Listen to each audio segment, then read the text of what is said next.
এয়া আকাশবাণী গুৱাহাটীৰ FM মহাবাহু প্ৰাসংগিক।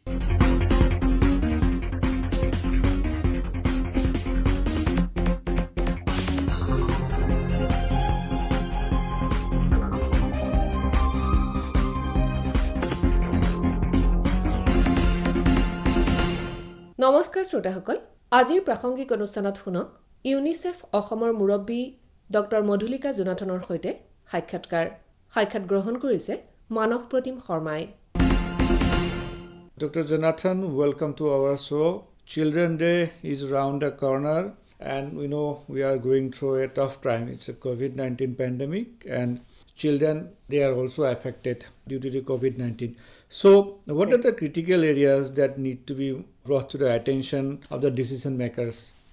Thank you so much for inviting me to share our thoughts about National and World Children's Day, and UNICEF is working closely with on children's issues. What we understand is that this year the National and World Children's Day will definitely have a slightly different energy. Uska flavor bhi farak hoga, mostly in the context of COVID pandemic. And what we hope to achieve and retain really is the spirit and the entity in which it was envisioned, both National and World Children's Day. National and World Children's Day both are symbolic, and they are symbolic largely for celebrating children, but also to remind ourselves that children are today's citizens, and though they do not immediately have voting rights, they definitely have a voice, and they definitely are important.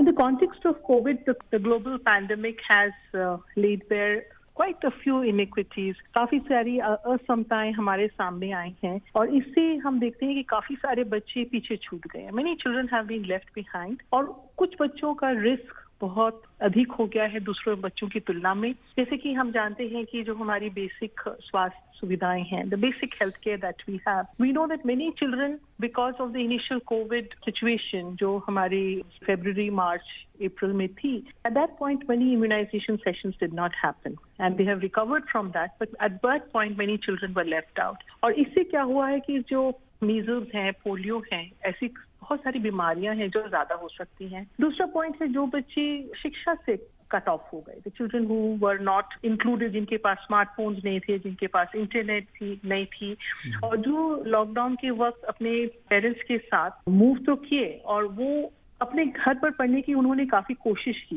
पर फिर भी जो face to face पढ़ाई होती है, जो peer learning होती है, जो learning that is with teachers, जो टीचर्स की सहानुभूति है, that they really were not able to enjoy and they were very very vulnerable to dropping out of school. And the third area is largely the area of children who do not have, I would say, protection schemes or social protection schemes, क्योंकि वो किसी scheme से जुड़े हुए नहीं हैं, उनको जो अपना संरक्षण है वो उनके कंट्रोल में नहीं है, and largely because they come from very poor homes. इसमें जो हम देखते हैं कि काफी सारे बच्चे थे जहाँ पर हम केसेस देखते हैं, मीडिया की रिपोर्ट्स भी हैं, जहाँ पर हम देखते हैं कि बच्चों के खिलाफ जो हिंसा है, violence and abuse against children, इसके केसेस भी काफी बड़े हैं. और जो बाल विवाह है जिस पर यूनिसेफ और गवर्नमेंट ऑफ असम बहुत क्लोजली काम कर रहे हैं, स्पेशली इन टी गार्डन्स, हम देखते हैं कि ये भी कहीं कहीं नंबर्स काफी बड़े हैं. और जो हम देखते हैं कि जो हमारे माइग्रेंट रिटर्न आए दूसरे शहरों से, दूसरे स्टेट से, वहाँ पर भी हम देखते हैं कि कहीं ना कहीं बच्चों को सबसे अधिक कठिनाई हुई है.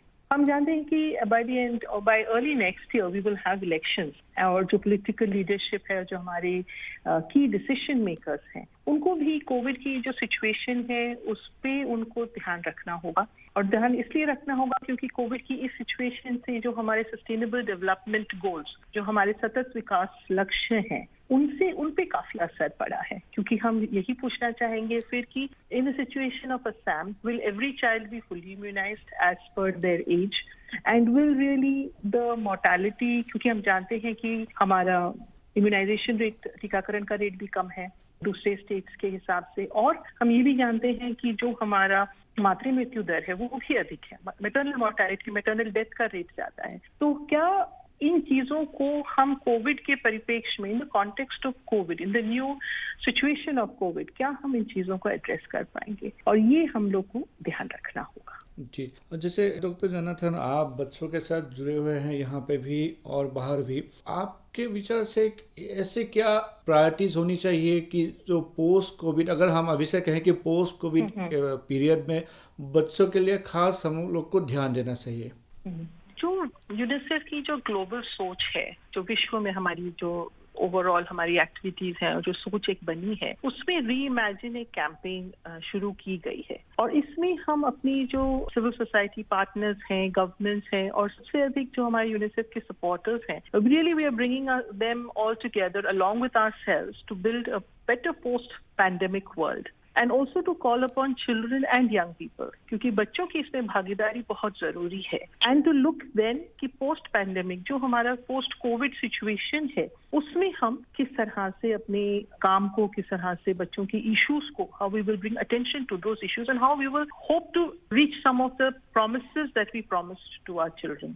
यहाँ पर जो वर्ल्ड चिल्ड्रंस डे है, वहाँ पर चिल्ड्रंस मैनिफेस्टो जिसके बारे में शायद आपने सुना होगा, वो एक बहुत इम्पोर्टेंट एक प्रोसेस है जो हमने शुरू किया है। जो असम के इलेक्शंस हैं कुछ महीने दूर हैं एंड जो बच्चे हैं immediately they do not have voting rights, but they really are the future voters, they are the decision makers and probably even leaders need to listen to them. Their opinions and suggestions, they're really powerful because then the children's voices need to be heard. They need to be heard, they need to be given value by the government, especially officers sitting at decision-making tables, deliberating on the next step. तो जितने बच्चों से हम मिलते हैं, हमारा जो field operations है, उसमें हम देखते हैं कि बच्चे जो न्यू नॉर्मल है कि आपकी किताबें कुछ हैं कुछ नहीं है, आपकी टीचर्स कुछ हैं कुछ नहीं है, किसी के पास फोन है किसी के पास फोन नहीं है, तो ये जो एक नया नॉर्मल है, for adults we call it a new normal, but for children the old normal itself was not good enough and the new normal has become even more difficult. तो इसमें बच्चों की एक यूनिक अपॉर्चुनिटी बनती है कि उन्होंने अपने परिपेक्ष से, अपने मन से एक नए चीज को रीइमेजिन किया है जो ज्यादा अधिक समान है, which is more just, which is more sustainable. और इसको मन में रखते हुए what UNICEF has done is that we've partnered with one of our civil society partners called Pratyek. Pratyek basically means everyone, each one. And they are the convener of 9 is Mine campaign और ये वादा ना तोड़ो अभियान के अंतर्गत शुरू किया गया था. और इसमें एक वर्ष के प्रोसेस में उन्होंने करीब 4,000 बच्चे, about 4,000 children across Assam, through a network of about 50 NGOs, CSOs, उन्होंने 4,000 बच्चों के रिस्पॉन्सेज, उनकी एस्पिरेशंस, उनकी अंडरस्टैंडिंग को जमा किया है. और इसमें जो कोविड टाइम है जो हमारा एक डिफिकल्ट टाइम है, इसमें उन्होंने ऑनलाइन इंटरेक्शंस करके, कहीं इन पर्सन इंटरेक्शंस करके, डिफिकल्ट एरिया से, हिल एरिया से, सौर एरिया से बच्चों की रिकमेंडेशंस लिए हैं. और इसको हम चाह रहे हैं कि ये जो इलेक्शन मैनिफेस्टोज हैं ऑफ पॉलिटिकल पार्टीज कि बच्चों की क्या एक्सपेक्टेशंस हैं, उनको उसमें हम किसी तरह से उन बच्चों की एक्सपेक्टेशंस को दर्शा सकें, ताकि पोस्ट पैंडेमिक जो हमारा वर्ल्ड है, जो पोस्ट पैंडेमिक असम है हम देख रहे हैं, it will be a place which will be more fit for children. Right. And finally, Dr. Jonathan, what are the issues that are going to be highlighted this year in International Children's Day?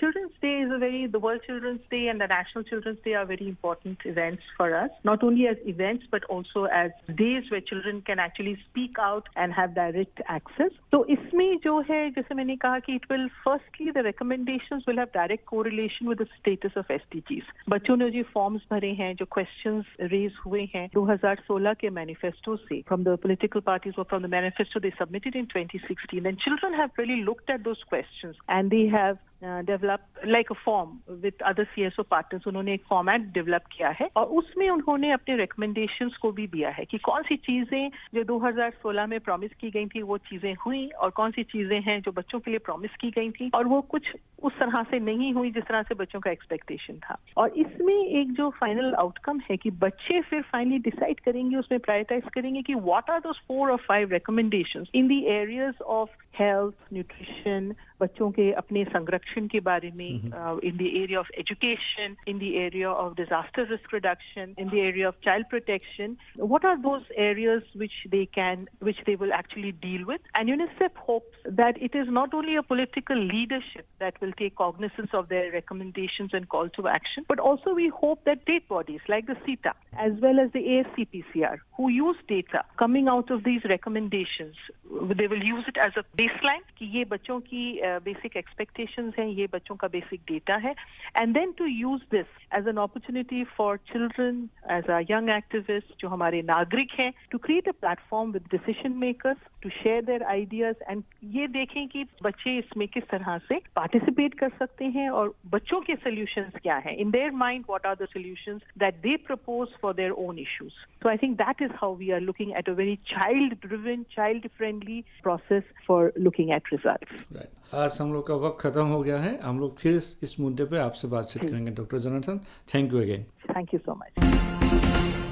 প্ৰাসংগিক শুনিলে আজিৰ অনুষ্ঠানটিৰ প্ৰযোজনা কৰিলে মানস প্ৰতিম শৰ্মাই, সহযোগিতা আগবঢ়ালে অপূৰ্ব মালিয়ে। পৰৱৰ্তী প্ৰাসংগিক শুনিবলৈ পাব অহা সপ্তাহৰ আজিৰ এই একে সময়তে। নমস্কাৰ।